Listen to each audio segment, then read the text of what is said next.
or there will be more focus on the asset monetization of CPSEs?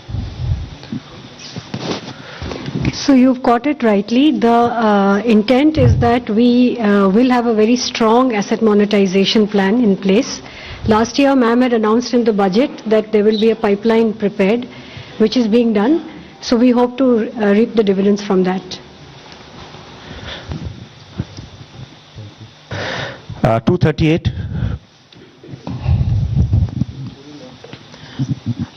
Ma'am, Timsi Jaipuria, this side from CNBC TV 18.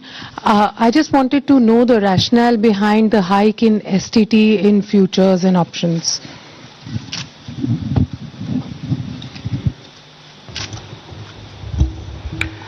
So, first of all, I believe some confusion. In fact, the question that you have asked rightly reflects the announcement itself, that the only change made in STT is in the future and options. All the other STT rates remain the same.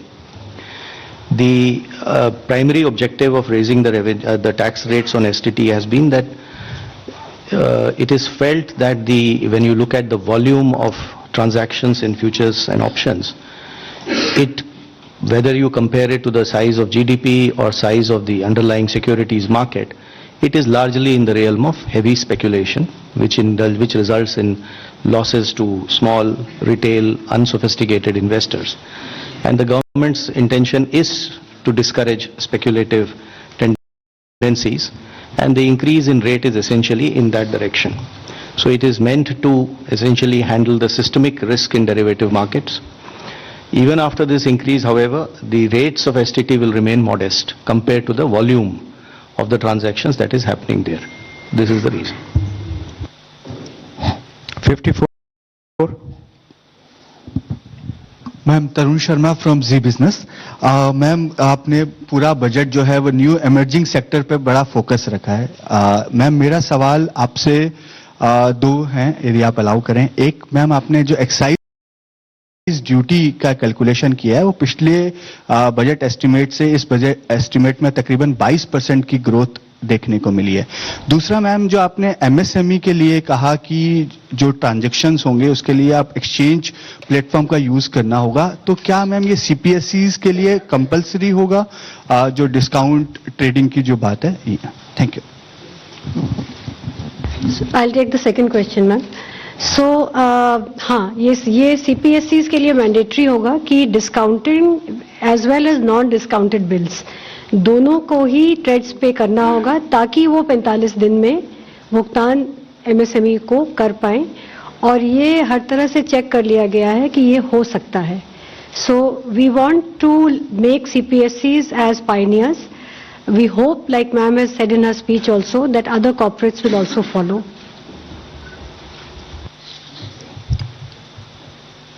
On excise?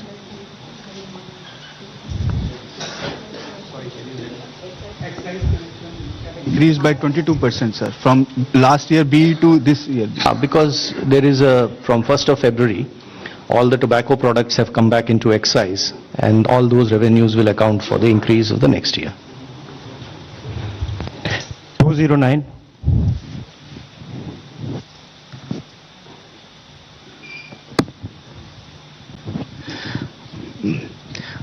Ma'am, Prakash Predashi from ET Now.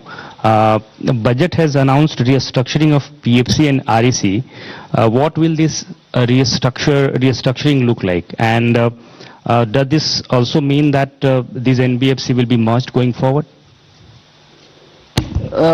What is the later part of your question? That these NBFCs are not going to? Will be merged going forward? Yeah, I've said we are rationalizing it. You'll get to know as we go forward. We want to streamline it, and therefore we'll be taking some steps. We'll let you know the moment we decide how to go about it. 234. Hello ma'am, Harsh Kumar from Business Standard. Ma'am, two questions. One is, you said that a high level committee will be formed on the banking reforms in order to 2047. Are we going further for any kind of merger or something, since government is continuously saying that we need at least two of the big banks, in at least of the top 20 banks. So are we going towards that?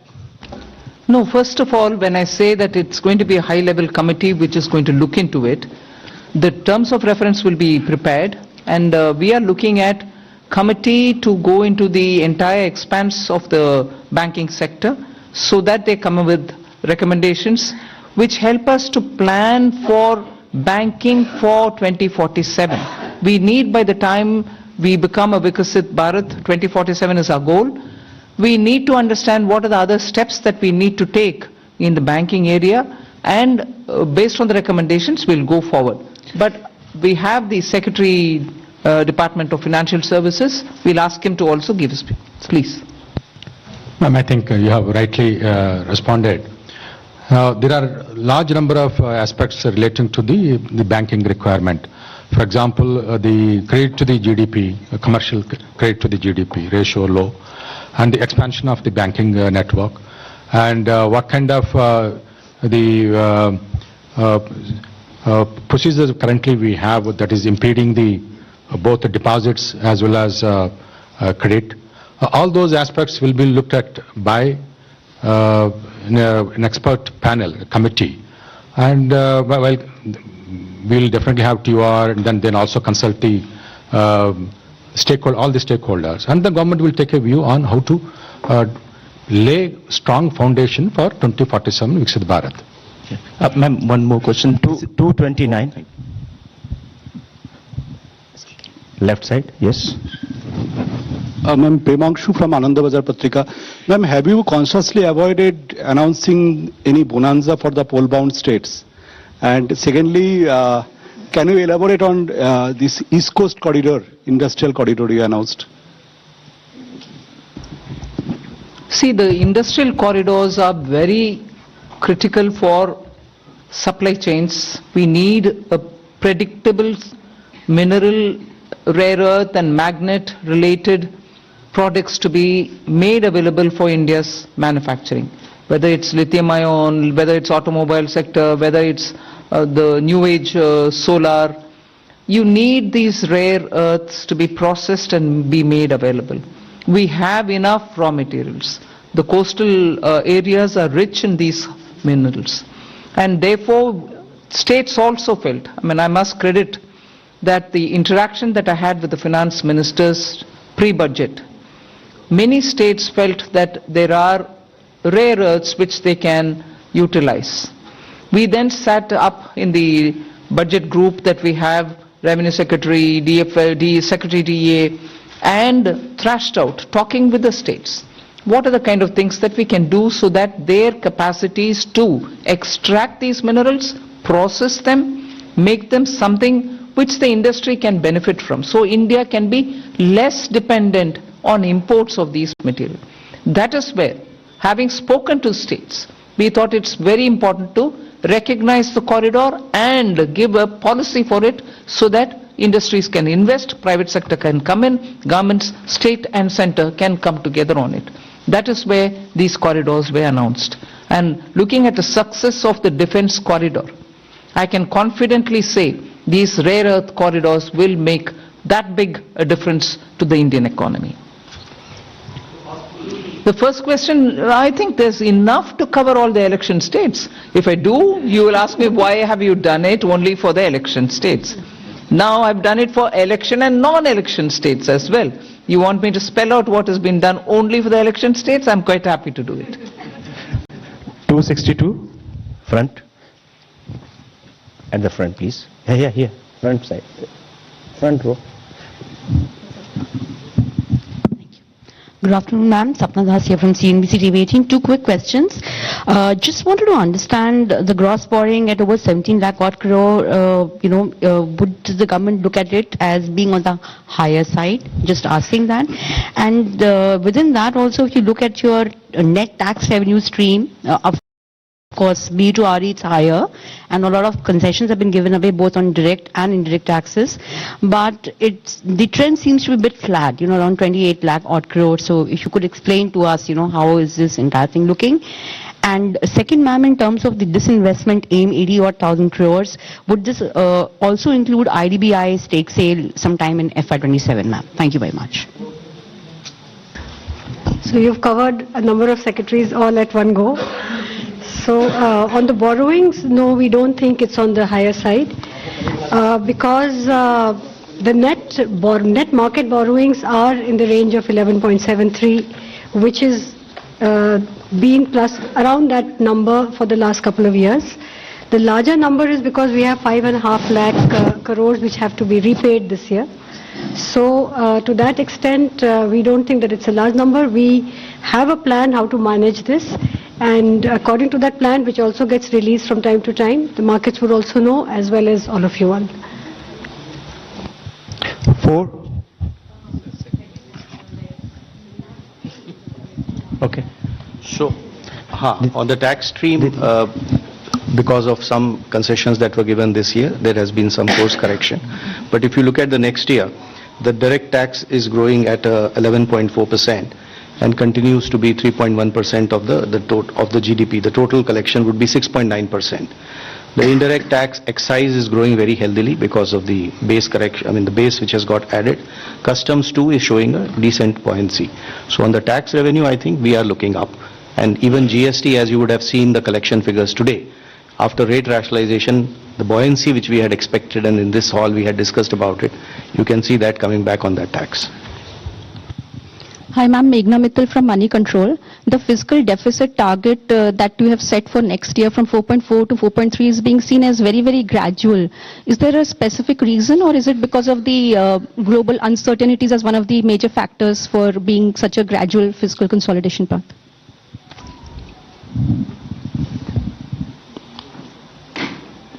I would have thought you'll appreciate it being gradual. Because particularly fiscal, drastic changes don't go down well. One or the other section gets hurt. We will have to be gradual, but yet keep it well within that band which gives confidence. And to show that we care for fiscal prudent management. There's no point in me dropping it to, let's say, 4. It has to be steady so that the economy goes in a steady speed. So it is a responsible number and realistic number. It's not as if I wanted it to be so gradual. It is a responsible number. We should achieve it and equally not bring in any kind of turbulence anywhere. Thank you. From the center flank, 190. Thank you and congratulations on a very comprehensive budget. Before you start, I was going to look at PIB and say this side is being ignored. Yes. But good that he called you. Thank you. I'm Aprajita Saxena from CNBC International in Singapore. I'm very curious because you started talking about tech, and I want to ask a question about the ISM 2.0. There are those on the outside who say that India sort of lags when it comes to AI innovation, especially innate innovative LLMs. Is the strategy of ISM 2.0 to sort of become part of the global value chain, or are you more positioning towards India creating its own native LLMs? Thank you. I think Kashmini Vaishnav, the minister, has been speaking extensively about this. There are several aspects of it. We want to be sure that in the semiconductor domain, we have every expertise for all those 5 major chip or modeling or, the infrastructure, design, every aspect of it. So he is talking about creating capacities within the country to be able to have that kind of infrastructure well laid out within the country. And similarly, if you're looking at the way in which our startups are working, using AI, and very clearly we have also shown a path that it is not just the large language models, but also smaller ones, medium-sized ones, which can serve the requirement of your economy. So AI in India, particularly when you have a huge demographic dividend, will have to give us results to ensure that our people have work and also the opportunities are going to be enticing enough for the youth. It cannot replace human efforts. So we are at the same time redefining for ourselves, if I may use that expression, on how to use AI what is the capacity that we have to create, the kind of infrastructure that we have to lay in the ground for it, equally the products which come out of it will have to benefit our people, because our youth are revving to do more and new. For them to do something new and for them to do something more, we have to create benefits out of AI rather than, push along with AI unthinkingly that it doesn't serve our people. So I think these many different factors play in making a decision on semiconductor. And that is where semiconductor ISM 2.0 looks into these aspects as well. And I'll ask the CEA to speak a bit on it, because he spent a lot of time so that he could write effectively capturing what's happening down. Ananta, you want to say anything on it? Actually, we have to see the semiconductor mission and the announcements related to the rare earth corridor, which ma'am talked about a few minutes ago.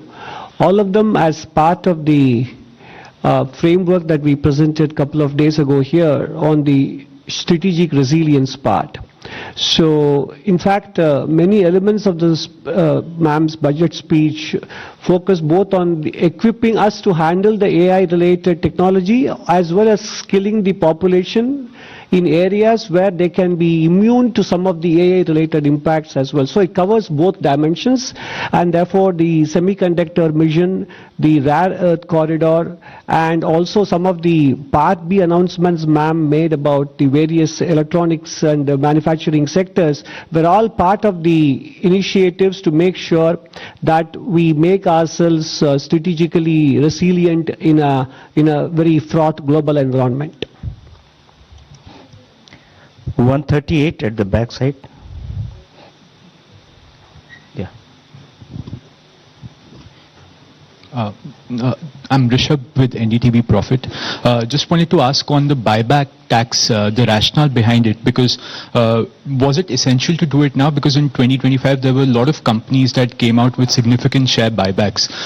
Also because, and also do you foresee some sort of a reduction in buybacks? And secondly, on pollution related schemes, the outlay has been very stagnant, but pollution as a problem remains. Is this not a policy priority for the government now? On the buyback, I'll have Revenue Secretary brief us. So first of all, on the buyback, I'd like to clarify. I hope that the point was clear enough in the speech also, that it is in fact a relief. It's not a tax, additional tax. It is a relief. Buyback tax system was changed to make it as a dividend income, which is income at the applicable income tax rate at the hand of the shareholder. It has been corrected now, and we have put the tax to be in the hands of shareholder as a capital gains tax, which long term, for example, will be only 12.5%. So there is a correction and a relief which has been given to the shareholders. All that has been done is, the whole objective of doing that change at that time was misuse of a tax arbitrage by promoters. So the change made for promoter is that additional buyback tax on them, which again keeps things status quo for them.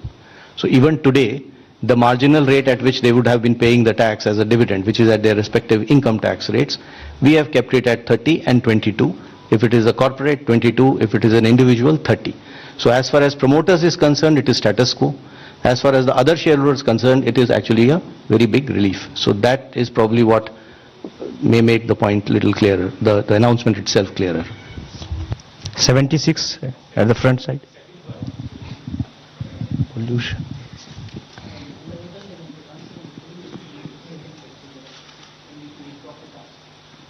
So pollution is a priority with government, and not everything has to appear at the budget speech is how I would put it, ma'am. So we are working with many state governments on projects related to air pollution, even water pollution. There is a significant budgetary outlay on sewage control as well as drainage. And as it was noted, you would have seen the Finance Commission recommendations also. A large portion of the Finance Commission grants to the local bodies, urban and rural, is tied to water and sanitation, particularly I would say sanitation. So pollution of all kinds remains a top priority, and there are different ways in which we are trying to tackle it. Hello, ma'am. Ma'am, I am Monica from Business Standard. Ma'am, I have two questions. Ma'am, I am here. Ma'am, I have two questions with regard to customs. Ma'am, in your budget speech, you said that honest taxpayers will be able to close their case and they can pay the additional amount in view of penalty. So I want to know whether this is a customs amnesty scheme, and if you can provide the contours of this scheme. And also, ma'am, economic survey flagged the need for convergence between transfer pricing, which comes under income tax law, and customs valuation. But there was no mention in your budget speech. So is there any such proposal being considered by the government? Both on the direct tax and the indirect tax, this is not an amnesty scheme. This is essentially an offer given to the honest taxpayer who would otherwise, when he gets to know that he has to pay the duty, he will like to pay it. But because our laws require him to also pay a penalty on that, the negative connotation associated with being penalized, which he has to obviously disclose at some point of time, does create a situation for him or an incentive for him to rather dispute the duty, even though he may not want to do it. So the window that we are giving to the taxpayer is that you will, if you are willing to pay your tax or whatever is the duty, instead of penalty, that same amount you can pay in the form of an additional amount. So it will not be either a relief or an amnesty. At the same time, this amount that you pay will not be treated as a amount which you have paid as a penalty, and therefore that negative connotation will go away. You may have seen that there is another announcement of a similar nature on the income tax side, where when it comes to the cases of under-reporting today, there is a provision under which you have to pay tax, interest on tax, and a 50% penalty. If you are willing to accept the demand and not go on appeal, you need not pay the penalty of 50%. You can go ahead and pay your tax and interest, and the matter is closed. What we have done is expanded this window and included even misreporting cases, where penalty is otherwise 200%. But there again we are telling him that you can settle it by paying the tax, the interest on tax, and this 200% get reduced by half. You pay 100% as an additional income tax. The idea here is that if you are an honest taxpayer, accept the fact that you have to pay the duty. We will not like to brand you by using the word like penalty. That is these two windows are essentially meant to take care of those situations, which is why reference to an honest taxpayer.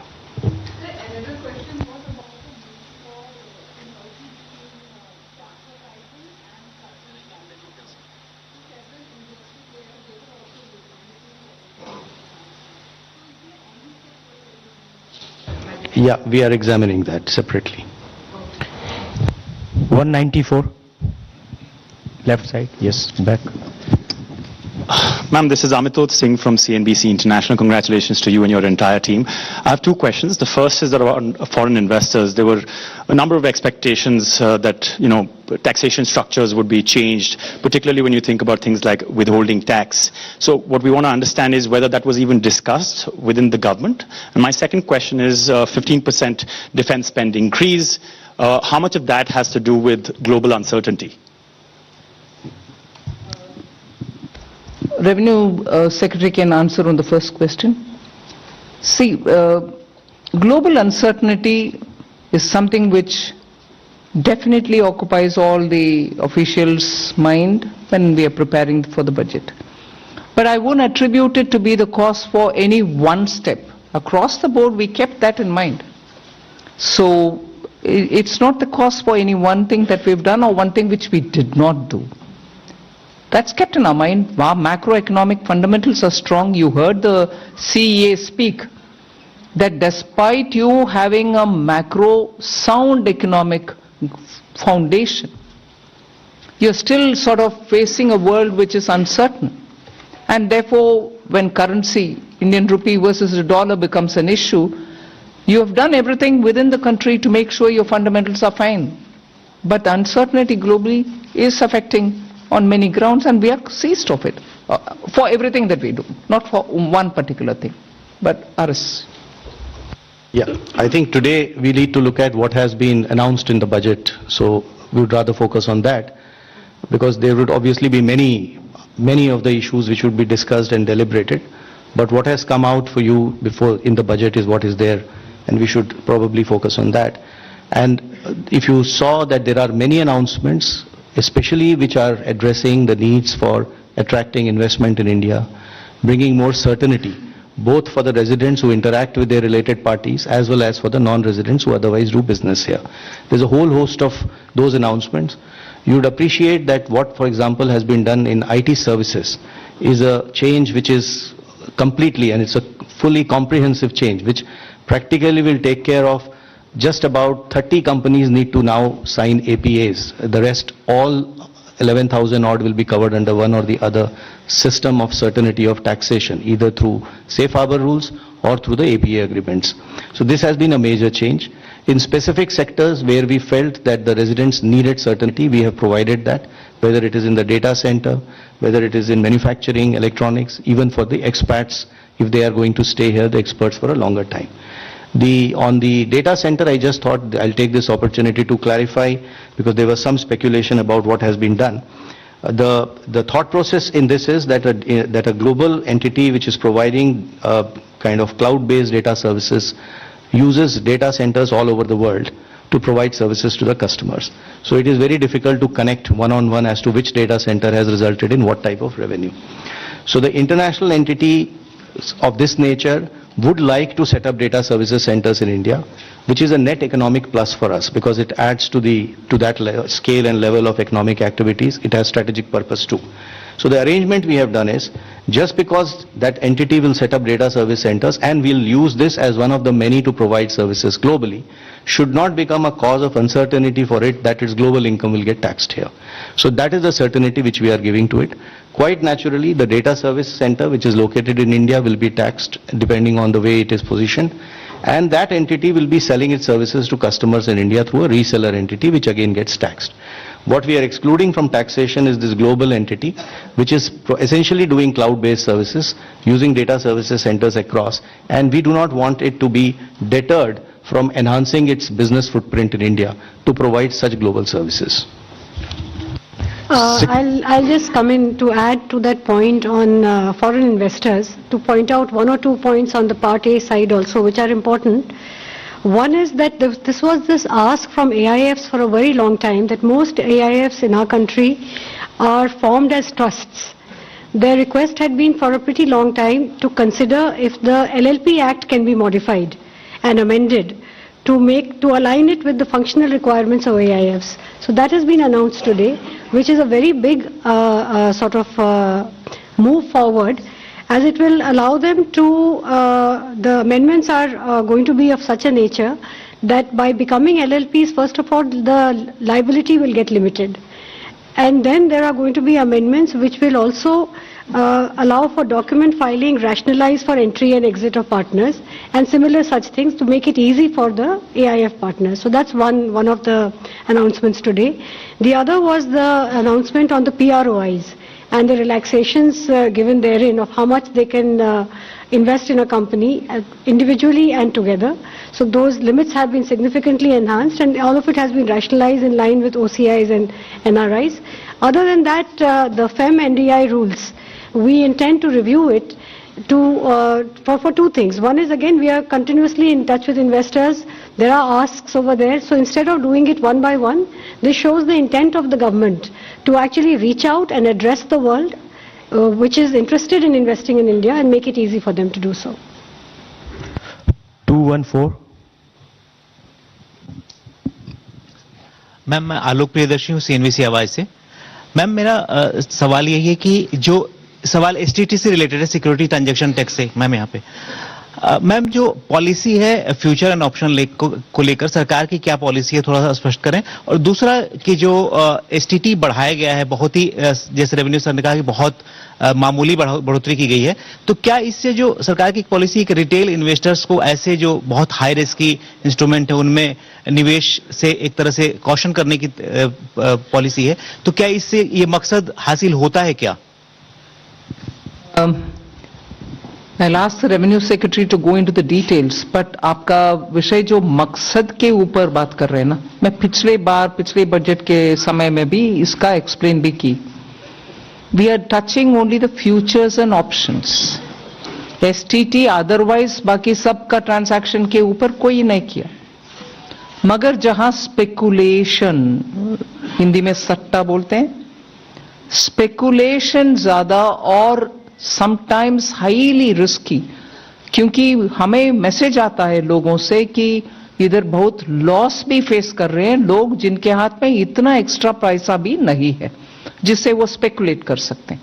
So this nominal increase is purely aimed at high speculation only to deter them. मकसद बोल रहे हैं हाँ उनको थोड़ा discourage करने के लिए.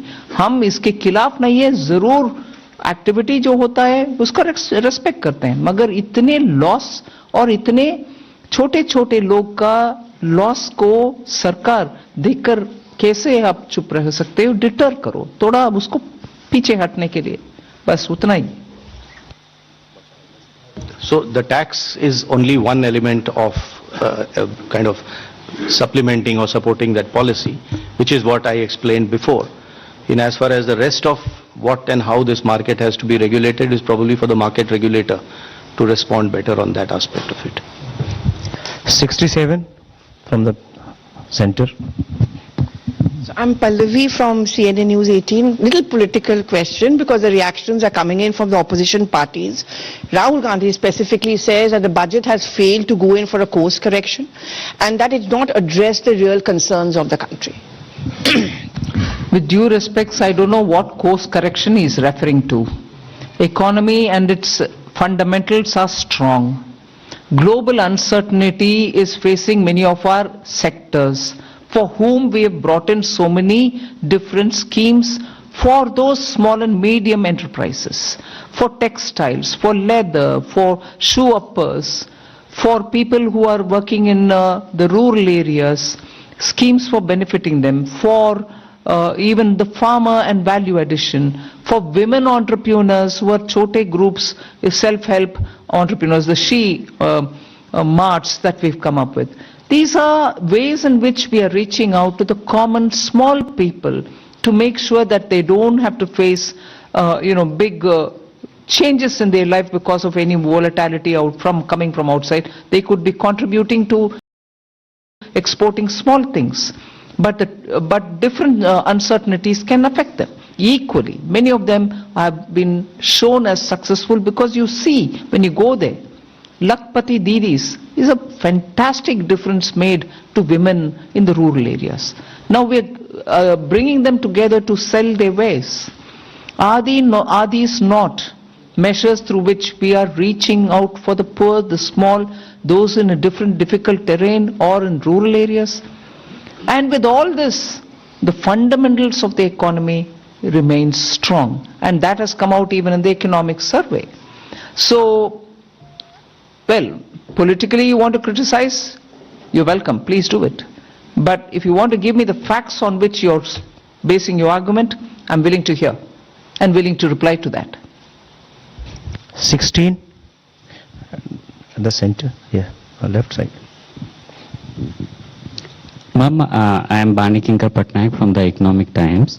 Ma'am, I think probably one of the most important features of this budget is that for the first time in probably many years, your effective capital expenditure at 4.4% of GDP is going to be slightly higher than your fiscal deficit, projected fiscal deficit for the next year. So it means, I mean, in other words, you will be using more than your entire borrowed resources. You will be deploying that in productive spending. So I wanted to ask you that, whether it is going to be the new normal in the coming years. And ma'am, one clarification I needed. This VV Jiramji scheme, you have allocated more than 95,000 crore. At the same time, I see that, Narega has also got 30,000 crore. So is it going to be on top of that, or because Jiramji scheme is supposed to replace this Narega scheme? I'll ask the Expenditure Secretary to respond on that. Yeah, on the new scheme, the Jiramji, the budget provision has been provided exactly as what you would have seen when the bill was being presented and the act was there. So we have gone exactly whatever is required has been provided. Now on the old scheme also having some money, in fact it's a legacy of the inefficient way in which the scheme was, the MG Narega was being implemented by the states. So there is some carryover of liabilities, 30,000 crores. So that we have taken the responsibility of verifying and fulfilling it. So that's why we have kept that, but otherwise fresh implementation will be on the new provisions.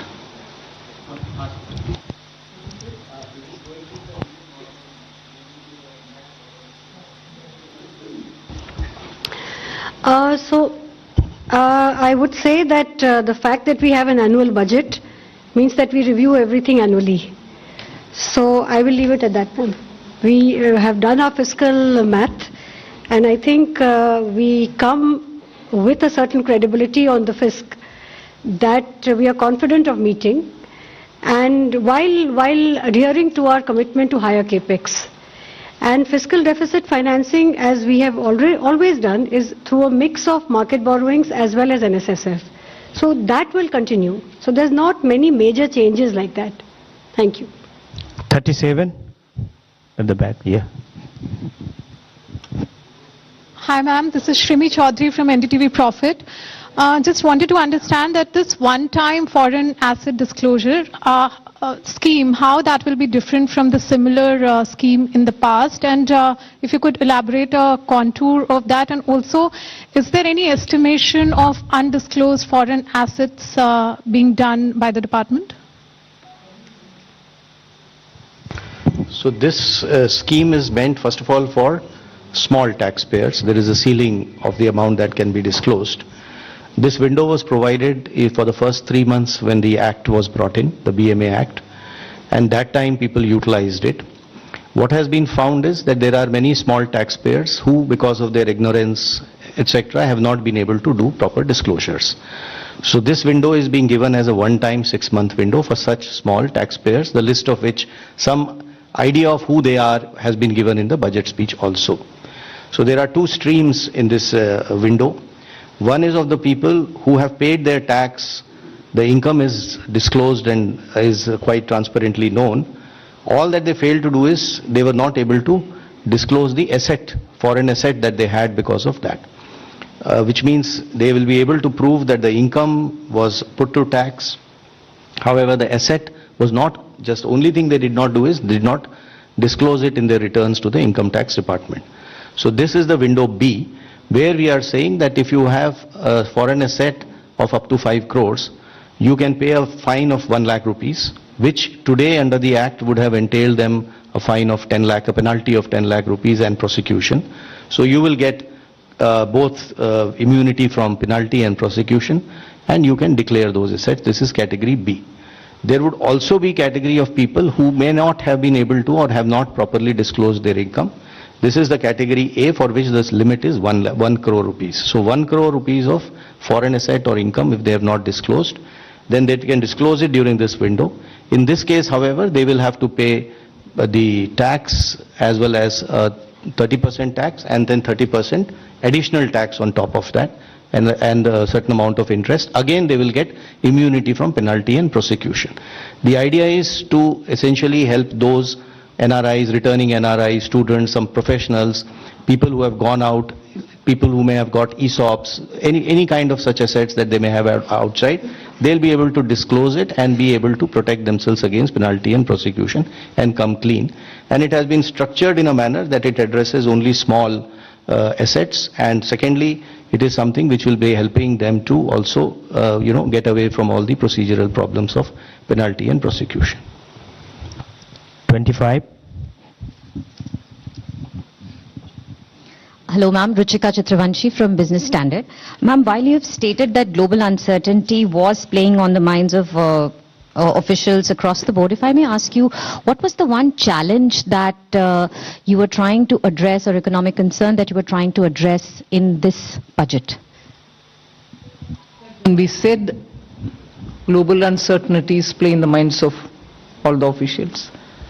It is truth that all of us are watching that global uncertainties are really of the magnitude that we've never seen before. So naturally, we had to assess for ourselves the various ways in which these uncertainties are playing out. So all of them are equally important. 243.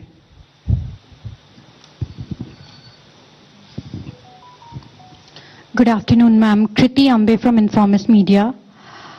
Ma'am, this year's nominal GDP projection, the projection of 393 lakh crore, does it take into account the upcoming base year revision, or is it possible that this number would undergo further revision when MOSPI releases the new base year and releases its estimates based on the new base year by the end of February?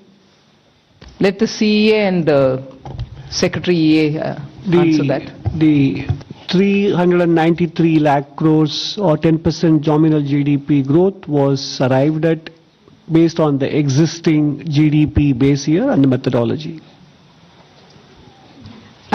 Ma'am, if I could follow up on that, back in 2015 when the base year revision had happened, the previous years 14 and 13 numbers went up, nominal number went up by odd 9 lakh crore. So if FY26 number goes up by that sort of magnitude, or even if not from 357 it goes to 360, your fiscal deficit estimate would come down even further. So do you think there is possibility? You began your question with the if, right? No answers from my side for ifs. Sure, thank you, ma'am. 45. I think center. Hello ma'am, this is Pushpita Dey from the New Indian Express. So a lot of custom duty reductions have been introduced. So how do you see the impact on the revenue, and also particularly for the consumer goods like 50% duty reduction, will there be any measures to ensure there is no dumping after the reduction happen? And also, not particularly related to the budget, after the recent Tiger Global Tax Supreme Court verdict, do you see there will be any impact on the foreign investment for India? Thank you. Customs duty, the reductions, etc., which have been given have a logic for that sector, the need for those items to be brought into India, and customs duty not to add cost to it. So there is an economic logic of why it has been done. And if you have seen, most of them are meant to essentially enhance either manufacturing or value addition within India, or help the cause of exporters who are using those imported items to export items from out of India. So this is a very conscious sectoral call. For each sector item, the value chain has been analyzed, based upon which decision on whatever moderation or whatever calibration of duties were to be done have been done. The second part, in terms of revenues etc. is concerned, what you would have seen is there are a lot of custom process reforms that have been proposed. And the idea is essentially to enhance the volume of international trade, which should fetch us more revenues rather than playing on the rate itself. So we do hope that these process reforms will encourage more people to kind of, export, in the process probably the part of global value chain, more exports, and duty or revenues will be a result of that buoyancy. I just want to add one additional point to what my colleague Revenue Secretary said. If you look at many of the customs duty reliefs given in Part B, you have to read them in conjunction with the announcements made in Part A on manufacturing. So you look at electronic component manufacturing and you look at the concessions given in Part B, there is a certain logic, alignment and synergy between the two. So that's exactly what you need to focus on. So actually, the fear of dumping there, will you be monitoring it? We are looking at only those sectors where we need to have our production capabilities improved, and raw materials shouldn't be a constraint on those items which are necessary for us. So it is a very calibrated way in which we've done that. 39, the front row. Thank you, sir. Congratulations, ma'am, and everybody. Karishma from Business Today. Ma'am, I just want to also continue the question on the rural employment scheme. A couple of states have shared skepticism and apprehension if they'll be able to fiscally absorb it and if they have the appetite on the cost sharing for the scheme. Ma'am, second, just a follow-up question, if there could be an update given on IDBI disinvestment. I think the Agriculture Minister has spent a lot of time interacting with states to tell them what actually is Vikasit Bharat Gram the G Ramji program is about. It is not about money. We have continuously given. That's why you heard Expenditure Secretary say, Manrega, balance which had to be carried forward, had to be provisioned for, we had to pay them back. Although inefficiently spent, we have to still give them, though we made the provision. And Viksit Bharat G Ramji, as was at the time of the act getting passed, whatever was predicted was going to be provided, we provided for that. So I think there need not be any doubts in the minds of what is going to happen about rural employment guarantee scheme. In a way, the new scheme actually understands how efficiently it can function in the ground. Inefficiencies have been removed from it, and the money allocation proves that we have put the money where we spoke about. So that's fine.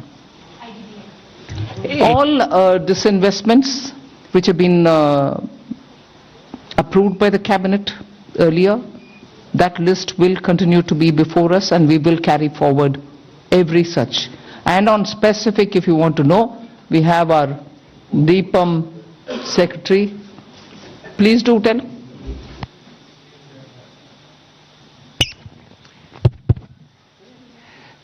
I think one thing we must keep in mind is that we follow a composite strategy, and disinvestment and closure have to be seen together as part of that composite strategy, which enhance or increase the participation and efficiency of the private sector. As part of that strategy, as Honorable FM said, whatever in principle approvals we have obtained for both disinvestment and closure, say about 50 of them, half of them have already been completed, which means about 12 closures and 13 strategic disinvestment transactions. The other ones are on track. That is why we keep aspirational targets, because we are fully on track and fully committed to completing each one of them and taking to a logical conclusion. Thank you. Yes. 81, backside.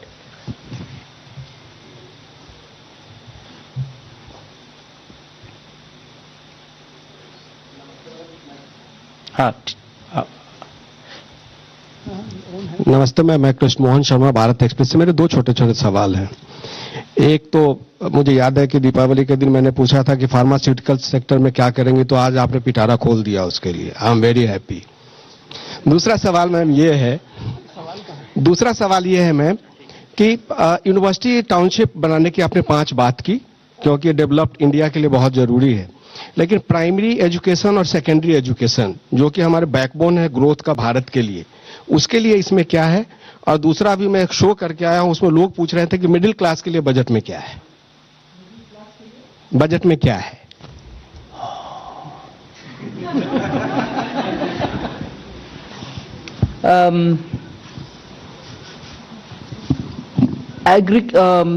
Higher education के लिए जब हम 5 university hubs बनाने जा रहे हैं, it is very important to recognise that आज private sector में यूनिवर्सिटीज बहुत आ रहे हैं। स्टेट्स का मन लग रहा है कि और हायर एजुकेशन सेंटर्स जरूर होना चाहिए। इन सब को सुनने के बाद हम हायर एजुकेशन में और ऑप्शंस ले आ रहे हैं, जिससे हर तरह का कोर्स उस हब्स में बने।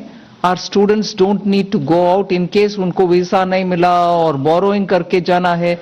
उस क्वालिटी का एजुकेशन भारत में ही हो, इसीलिए जितने भी स्टेट्स वो क्या बोलते हैं, चैलेंज मोड में आकर के बोलेंगे कि हम जमीन देने के लिए तैयार है, मल्टी स्पेशलिटी हॉस्पिटल जैसे बनाते हैं, ऐसे universities with different types of courses can all come and set up, and this will also mean partnering with universities abroad. So higher education में जो flexibility के साथ function करना है, और हमारे students जो बाहर जा रहे हैं उनको उसी क्वालिटी के एजुकेशन इधर देने का, ये नहीं कह रही हूं मैं कि हमारे यूनिवर्सिटीज में क्वालिटी नहीं है, मगर एस्पिरेशनल लोग को कुछ और सर्टिफिकेट जब चाहते हैं, वो सर्टिफिकेट क्यों ना भारत में ही ना मिलना। why don't we provide for it? And इसीलिए वो scheme ले आए. So it does not immediately mean that we are not going to be spending on primary and secondary. Primary and secondary में इतनी सारे states के साथ collaborate करते हुए PM श्री स्कूल हो, नवोदय विद्यालय हो, प्राइमरी से लेकर हायर सेकेंडरी तक बहुत सारे कदम पिछले 5 साल में उठाया गया. न्यू एजुकेशन पॉलिसी आने के बाद उन सबको अभी भी सपोर्ट मिलेगा सेंटर से. हम कम नहीं कर रहे हैं बजट को. 22, the front. Hello, ma'am. Good afternoon. This is Surbhi from Business Today. Ma'am, firstly, I wanted to understand the impact of your tax proposals, both on the direct and indirect tax side, and as well as the net implication. Ma'am, secondly, a very basic question in terms of, your new fiscal anchor on central government debt reduction. What are the measures that will be followed on that? Thank you. So on the new fiscal anchor, we, like it has been announced, the glide path will be continued, and fiscal deficit, in other words, shall be the operational target to attain the debt to GDP. So it's not that we are going away from the fiscal deficit, it's not going to be the monitorable target, the target will be the debt to GDP that we are going to be monitoring, but both do work in tandem, and that is understandable. That's the way we are anchoring this.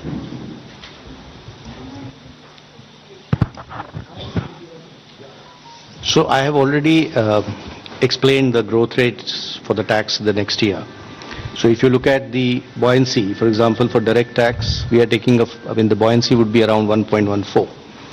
So which shows that we expect that with all these reforms, the tax growth should become and would be growing at a rate faster than that of the economy itself. So we do expect the tax income, the tax revenues to be sufficiently buoyant in the coming year.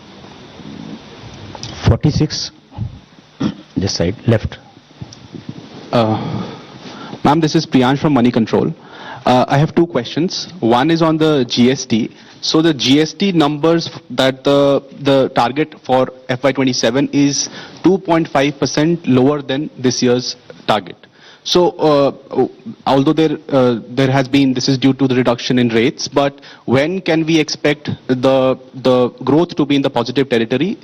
And second question on the nominal GDP number, have you taken under consideration the conclusion of the trade deal with US on the nominal GDP? And if it is concluded, can it be higher?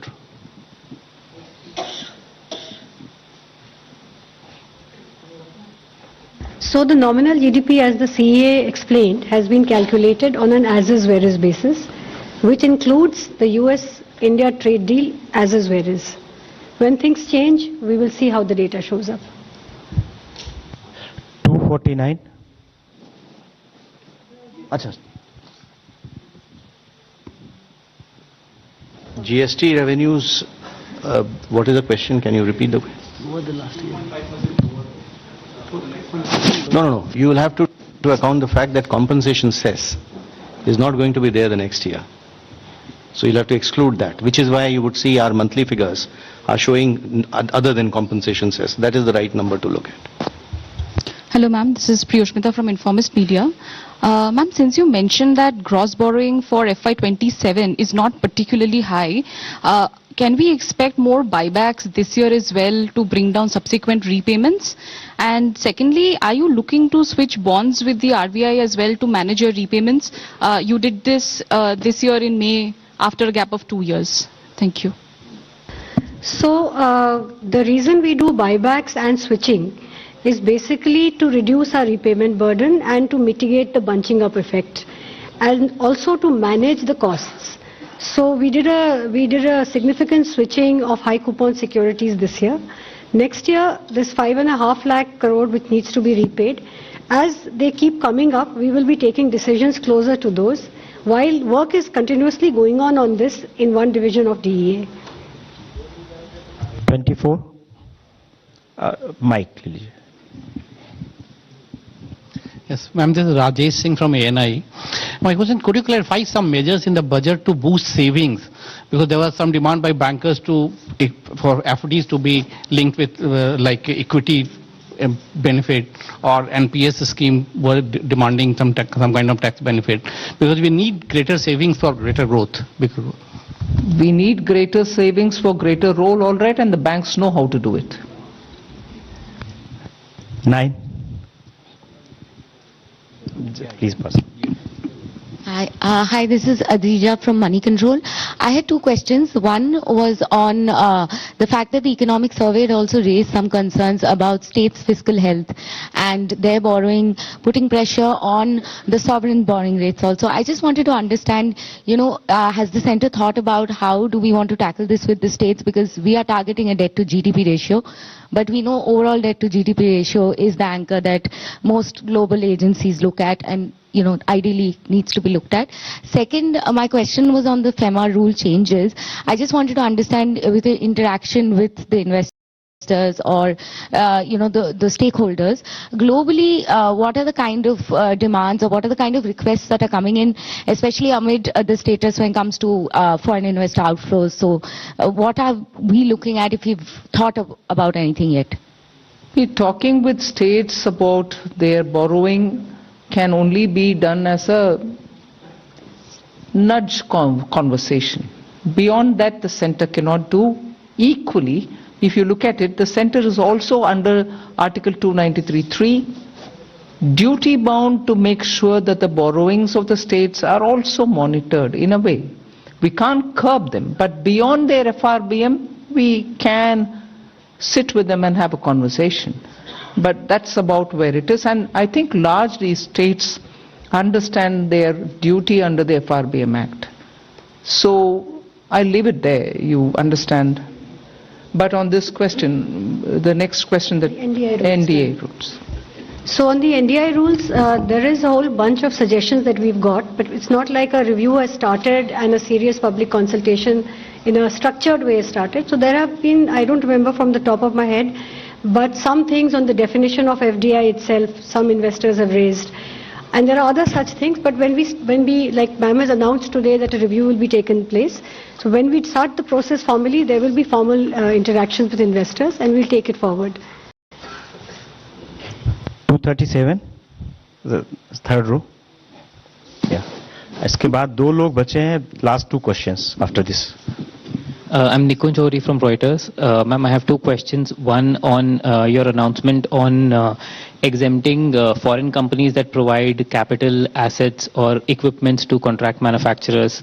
They have been given a 5-year exemption. So will that help the likes of Apple and Samsung that have been ramping up production in India but face some tax uncertainty? And second, on the tax holiday for data centers, would that be extended to existing companies that have existing foreign companies that have data centers?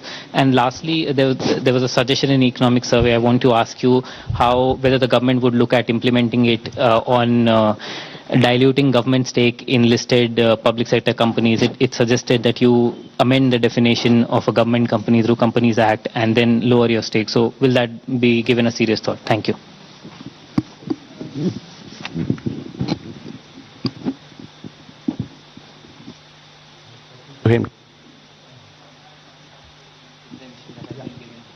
See, the contract manufacturing, that is the toll manufacturing exemption that has been given, essentially is for the companies which will give their capital goods.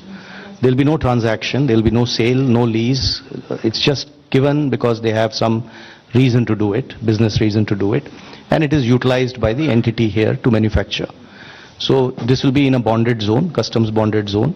Therefore, we are saying that if you bring your machine, and that machine is used by a local manufacturer to produce something, we will not consider this to be a PE connection to India, and we'll exempt you for 5 years.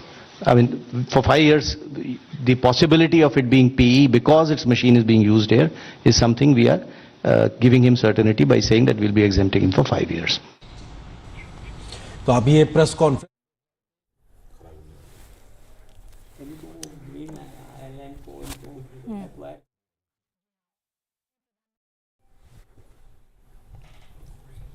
नमस्कार, budget की खास पेशकश में आपका स्वागत है। मैं हूं मोहम्मद फातेह टीपू और मेरे साथ है मेरी सहयोगी प्रीति सिंह। नमस्कार। वित्त मंत्री निर्मला सीतारमण ने आम बजट पेश कर दिया है।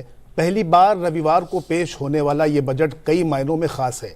प्रधानमंत्री नरेंद्र मोदी ने कहा ये बजट वर्तमान के सपनों को साकार करता है और भारत के उज्जवल भविष्य की नींव को सशक्त करता है। पीएम मोदी ने कहा यह बजट 2047 के विकसित भारत की हमारी ऊंची उड़ान का मजबूत आधार है। आज भारत जिस रिफॉर्म एक्सप्रेस पर सवार है, इस बजट से उसे नई ऊर्जा, नई गति मिलेगी। जो पाथ ब्रेकिंग रिफॉर्म किए गए हैं वो आकांक्षा से भरे हुए भारत के साहसिक प्रतिभाशाली युवाओं को उड़ने के लिए खुला आसमान देते हैं। चर्चा को आगे बढ़ाएंगे हम अपने सहयोगी प्रीति के साथ। बिल्कुल, और अभी हमने देखा वित्त मंत्री निर्मला सीतारमण ने प्रेस कॉन्फ्रेंस की, तमाम जो संवाददाताओं ने सवाल पूछे उनका जवाब दिया और उन्होंने विकसित भारत के रोड मैप को किस तरह से ये बजट आगे बढ़ा रहा है इस पर विस्तार से हर सवाल का जवाब दिया है। और इससे पहले प्रधानमंत्री नरेंद्र मोदी ने भी कहा था कि जो 140 करोड़ नागरिक हैं हमारे, उनकी आकांक्षाओं को पूरा करने वाला बजट है। युवा शक्ति से जुड़ा इसे बजट बताया था और कहा था कि हम फिस्कल डेफिसिट को कम करने और इन्फ्लेशन को कंट्रोल करने की जो कोशिश लगातार सरकार की रही है, वही कहीं ना कहीं इस बजट के जरिए भी आगे बढ़ी है। तो अलग अलग सेक्टर्स को लेकर तमाम घोषणाएं हैं। 4 खास मेहमान मेरे साथ जुड़े हुए। मनोज कुमार उपाध्याय जी मेरे साथ स्टूडियो में मौजूद हैं, जो कि डेप्यूटी एडवाइजर हैं एनर्जी नीति आयोग में। मनोज जी, बहुत बहुत स्वागत आपका और शुक्रिया संसद टीवी में इस चर्चा में हमारे साथ जुड़ने के लिए। संजय शरण जी हमारे साथ जुड़े हुए हैं, जो कि farmer commissioner of custom and GST हैं। संजय जी, बहुत बहुत धन्यवाद आपका भी हमारे साथ इस चर्चा में जुड़ने के लिए। डॉक्टर सुभाष चंद्र अग्रवाल हमारे साथ जुड़े हुए हैं, CMD SMC global securities limited. Subhash ji, आपका भी बहुत बहुत स्वागत है। जीएस पन्नू जी हमारे साथ जुड़ रहे हैं, टैक्स एक्सपर्ट हैं। जीएस पन्नू जी ऑनलाइन हमारे साथ जुड़े हुए हैं, आपका भी बहुत बहुत धन्यवाद हमारे साथ इस चर्चा में जुड़ने के लिए। तो एक तरह से अगर मैं शुरुआत करूं और मनोज जी आप ही इससे पहले प्रतिक्रिया लूं, क्योंकि हम जानते हैं कि अब आने वाला जो समय है वो एनर्जी को लेकर बहुत ज़्यादा, मैं कहूं, खींचतान, लड़ाई और हर देश का एक कवायद रहेगी कि एनर्जी के सेक्टर में हम आत्मनिर्भर हैं और वही बाकी सारी चीज़ों की एक तरह से रीढ़ भी बनेगी। तो एनर्जी को लेकर जो अनाउंसमेंट हुए हैं और एक तरह से हम अगर देखें renewable energy, grid modernisation, green hydrogen, energy security को ग्रोथ स्ट्रैटेजी से सीधे सीधे जोड़ा गया है, तो कैसे देख रहे हैं? जी बिल्कुल, आपने बहुत सही बताया कि एनर्जी हमारी ज़रूरत है और हम लोग लगभग 80% एनर्जी हम लोग इम्पोर्ट करते हैं, जिसमें हम लोगों ने अपना एक रिन्यूएबल एनर्जी पोर्टफोलियो बनाया है और आज के समय में करीब 50% हम लोग अपनी ज़रूरतें रिन्यूएबल एनर्जी खासकर नॉन फॉसिल फ्यूल से प्राप्त कर रहे हैं। इसमें हमें क्लीन टेक्नोलॉजी पे ज़्यादा जो है आत्मनिर्भरता बनानी है। इसके अंदर में इस बजट में सबसे पहले BCD एग्जम्पशन किया गया है, जिसमें हमारे पास सोलर सेल मैन्युफैक्चरिंग का 100 गीगावाट 2030 तक का जो है आयाम आने वाला है। तो उसमें उस पर एक कंपोनेंट है जो कि सोलर सेल के लिए जो सोलर ग्लास बनाते हैं उसके लिए बहुत ज़्यादा ज़रूरी है। उस पर BCD का एग्जम्पशन दिया गया, तो ये आत्मनिर्भर भारत के लिए बहुत ज़रूरी है। इसके बाद बैटरी जो है, लिथियम आयन बैटरी, वो जो है बहुत ज़रूरी हमारे लिए है, क्योंकि हमें एनर्जी स्टोरेज, जिसमें हम लोग बेसिकली रिन्यूएबल एनर्जी को हम कंज्यूम करना चाहते हैं ग्रिड मॉडर्नाइजेशन में, तो उसके लिए 260 गीगावाट के आवर के ऊपर की बैटरी की ज़रूरत है। उसमें लिथियम आयन अभी इमर्जिंग टेक्नोलॉजी है, तो उसको प्रोड्यूस करने के लिए, उसको मैन्युफैक्चरिंग करने के लिए जो कैपिटल गुड्स हमें लाने हैं, तो उसमें हमें काफ़ी ज़्यादा ज़रूरतें हैं, उसमें एग्जम्पशन दिया गया है। इसके बाद क्रिटिकल मिनरल हमारे लिए बहुत इंपॉर्टेंट है क्लीन एनर्जी टेक्नोलॉजीज़ के लिए, और उसकी प्रोसेसिंग में टेक्नोलॉजीज़ का बहुत बड़ा योगदान है और अभी भारत उसमें शुरुआत कर रहा है। तो उसके कैपिटल गुड को हमें जो है एग्जाम किया गया है BCD से। जो अंतिम पॉइंट इसमें है कार्बन कैप्चर यूटिलाइजेशन, जिसमें हम लोग अपने जो कमिटमेंट कर रहे हैं कि हम 2070 तक नेट जीरो होंगे, तो हार्ड टू अबेट सेक्टर में जो प्रोसेस एमिशन है उसको कम करने के लिए कार्बन कैप्चर यूटिलाइजेशन में 20,000 करोड़ रुपए का बहुत बड़ा और बहुत सार्थक पहल की गई है। इसके माध्यम से जो हार्ड टू अबेट सेक्टर है, खासकर power, steel, cement, refineries and chemicals, इसमें जो इनके प्रोसेस एमिशन है उसको उस पे जो है काफ़ी अच्छी मदद मिलेगी। इसमें R&D पायलट प्रोजेक्ट और कमर्शियल प्रोजेक्ट भी आएंगे। तो ये बेसिकली आत्मनिर्भर भारत के लिए और इसको एनर्जी सेक्टर को बूस्ट करने के लिए सारे इसमें अनाउंसमेंट है। बिल्कुल। तो एनर्जी को लेकर जो भी बातें हैं वो आपने साझा की हैं। अब संजय जी, अगर जीएसटी और कस्टम के हिसाब से हम बजट को देखें और आपकी इसमें एक्सपर्टीज है, तो जीएसटी रेट्स में कोई बड़ा शॉक नहीं है, बल्कि सिंप्लीफिकेशन की बात है, स्टेबिलिटी की बात है, ट्रस्ट बेस्ड कंप्लायंस का रोड मैप कहीं ना कहीं सामने आया है। तो इसे आप क्या मान रहे हैं, ये बड़ा पॉलिसी सिग्नल है एक बार फिर से? जीएसटी में कुछ एक्ट के प्रावधानों में उन्होंने थोड़ा सा चेंज किया है। उन्होंने सेक्शन 15 या दूसरे कुछ प्रावधान उसमें हल्का हल्का चेंज किया है तो स्ट्रीमलाइन करने के लिए वो उन्होंने किया है। और बाकी जो जीएसटी में जो चेंजेस थे वो लास्ट ईयर अक्टूबर में ही कर दिया, सरकार ने कर दिया था, जब रेट रैशनलाइजेशन उन्होंने किया था कि 4 स्लैब की जगह 2 स्लैब वो ले आए थे। अब हमारे पास सिर्फ 5% और 18% इसके 2 मेनली स्लैब्स हैं। कुछ छोटे मोटे और स्लैब्स हैं, जैसे प्रेसियस स्टोन्स है, सब या गोल्ड वगैरह, वो छोटे मोटे स्लैब्स हैं इस तरीके के। तो मेनली जीएसटी का इन्होंने ये किया है, और ऐसा एक्ट में कुछ उन्होंने थोड़ा बहुत चेंजेस किया, जो उसको स्ट्रीमलाइन करने के लिए किया है। जहाँ तक कस्टम्स का सवाल है, जैसा कि अभी उपाध्याय जी ने बताया कि कस्टम्स में उन्होंने कई आइटम्स पे ड्यूटी रिड्यूस की है, और कुछ आइटम्स पे ड्यूटी उन्होंने इंक्रीज भी किया है। रिडक्शन में जैसे इन्होंने कहा कि लिथियम आयरन बैटरी के लिए, उसके लिए कैपिटल गुड्स के लिए किया, और कुछ और आइटम्स में भी किया, जैसे कुछ इंपोर्ट्स पर किया है इन्होंने।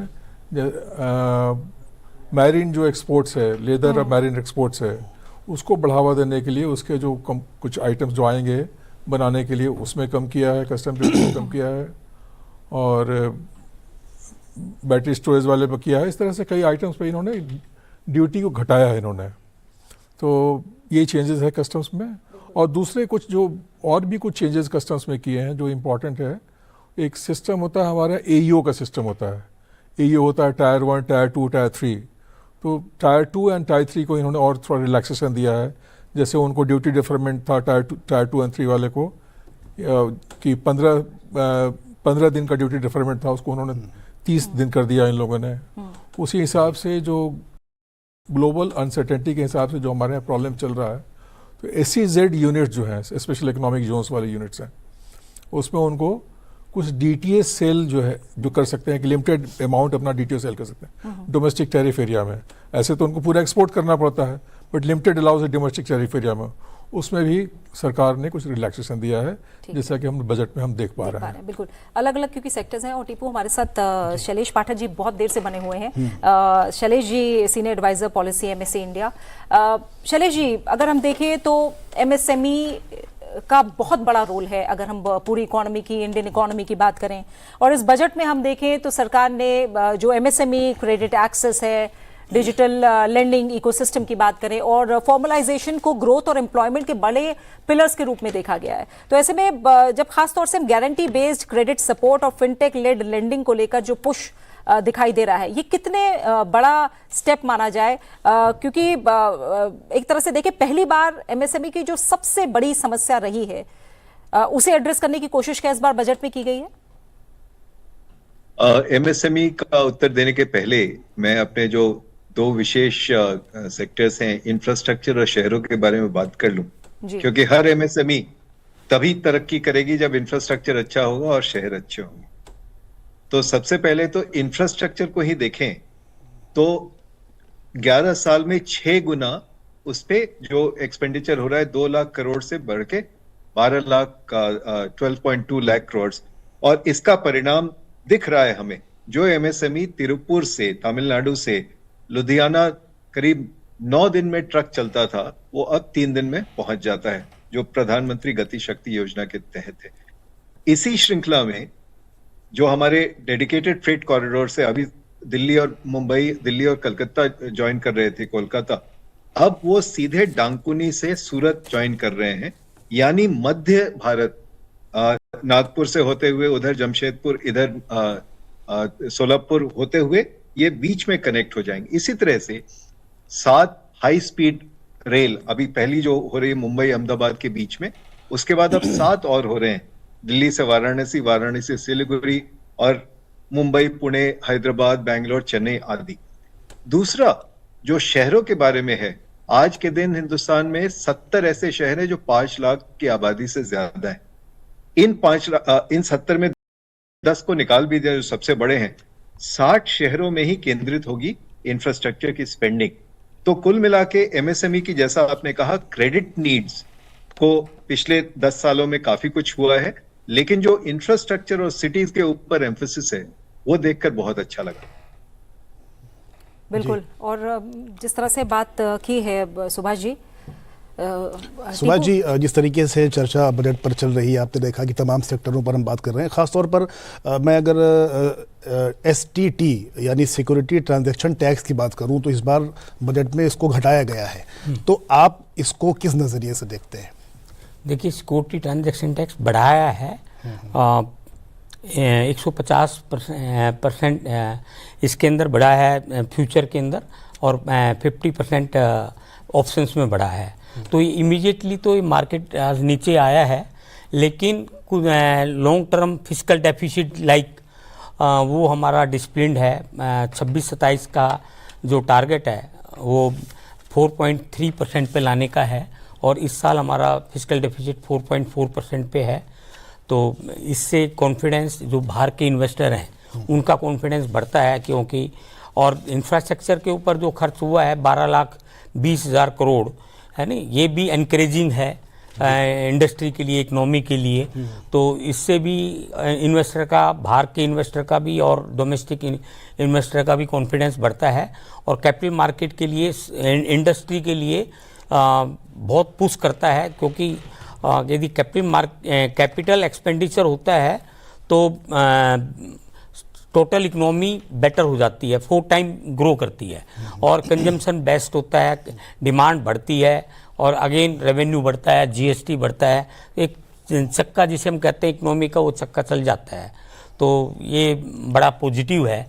और ये एसटीडी जो बढ़ी है, इससे थोड़ी ट्रांजैक्शन कॉस्ट बढ़ेगी, और इससे इम्पैक्ट कॉस्ट बढ़ेगा, लिक्विडिटी में थोड़ा फर्क रहेगा। तो मैं समझता हूँ फाइनेंस मिनिस्ट्री इसको थोड़ा सा फेवरेबली भी देख सकते हैं, क्योंकि कैपिटल मार्केट की डिमांड तो एसटीटी घटाने की थी, उल्टा वो बढ़ गई है। तो वो थोड़ा इसको उस एक्सटेंट तक हम थोड़ा। संजय सर, आप की राय लेना चाहेंगे, जिस तरीके से आप कस्टम्स में, सीजीएसटी में कमिश्नर रहे हैं और बहुत ही पैनी निगाह आपकी रही है तमाम जो ये चीज़ें रही हैं। ओवरऑल अगर मैं कस्टम के लिहाज से या सीजीएसटी के लिहाज से मैं आपसे बात करूं, तो आपके नज़रिए से ये बजट कैसा है पिछले साल की तुलना में? ये बजट बहुत अच्छा है। हमारा जो ये